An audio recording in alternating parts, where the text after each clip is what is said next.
கீழடி அகழாய்வை அங்கீகரிக்க மறுக்கும் ஒன்றிய அரசை கண்டித்து திமுக மாணவரணி சார்பில் மதுரையில் ஆர்ப்பாட்டம் நடைபெற்றது. ஆர்ப்பாட்டத்தில் பேசிய மாநிலங்களவை உறுப்பினர் திருச்சி சிவா, கீழடி முடிவுகளை அங்கீகரிக்க மறுத்தால் நாடாளுமன்றத்தை நடத்தவிட மாட்டோம் என எச்சரித்தார்.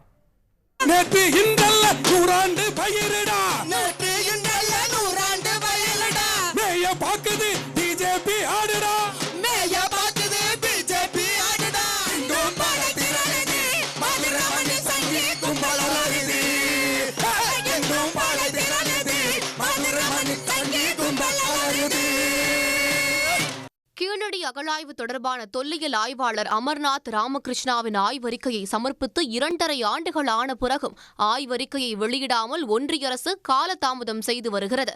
இதை கண்டித்து மதுரை விரகனூர் சுற்றுச்சாலையில் திமுக மாணவரணி சார்பில் ஆர்ப்பாட்டம் நடைபெற்றது. கொளுத்தும் வெயிலில் நடைபெற்ற ஆர்ப்பாட்டத்தில் ஆயிரக்கணக்கானோர் கலந்து கொண்டு ஒன்றிய அரசை கண்டித்து முழக்கங்களை எழுப்பினர்.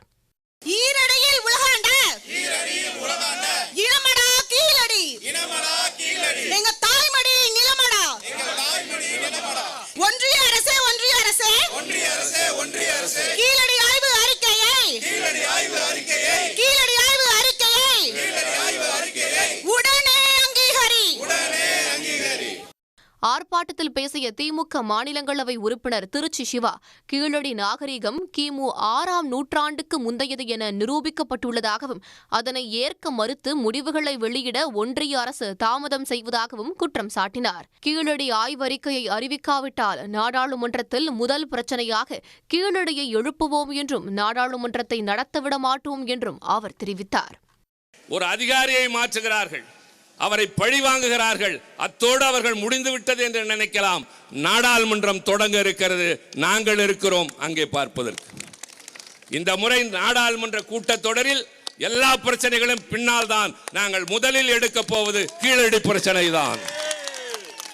கீழடியை நீ அறிவிக்காவிட்டால் நாடாளுமன்றத்தை நடக்க விட மாட்டோம். கீழடியினுடைய அறிவிப்பை நீங்கள் அந்த அறிக்கையை ஏற்றுக்கொள்ளாவிட்டால் இந்த ஆட்சியை சம்பிக்க செய்வோம் என்று திராவிட முன்னேற்ற கழகம் மட்டுமல்ல, அங்கு இருக்கிற உணர்வு கொண்ட அவ்வளவு பேரையும் நாங்கள் கிளர்ந்தெழ செய்வோம். சரஸ்வதி நாகரிகத்திற்காக 2000 கோடி ரூபாய் ஒதுக்கும் ஒன்றிய அரசு தமிழர்களின் தொன்மையை நிறுவும் ஆய்வறிக்கையை வெளியிட மறுப்பதாகவும் திருச்சி சிவா குற்றம் சாட்டினார். இந்த ஆர்ப்பாட்டத்தில் சட்டமன்ற உறுப்பினர்கள், முன்னாள் அமைச்சர்கள் உள்ளிட்ட ஆயிரக்கணக்கானோர் கலந்து கொண்டனர். உடனுக்குடன் செய்திகளை தெரிந்து கொள்ள சன் நியூஸ் பெல் ஐகானை கிளிக் பண்ணுங்க.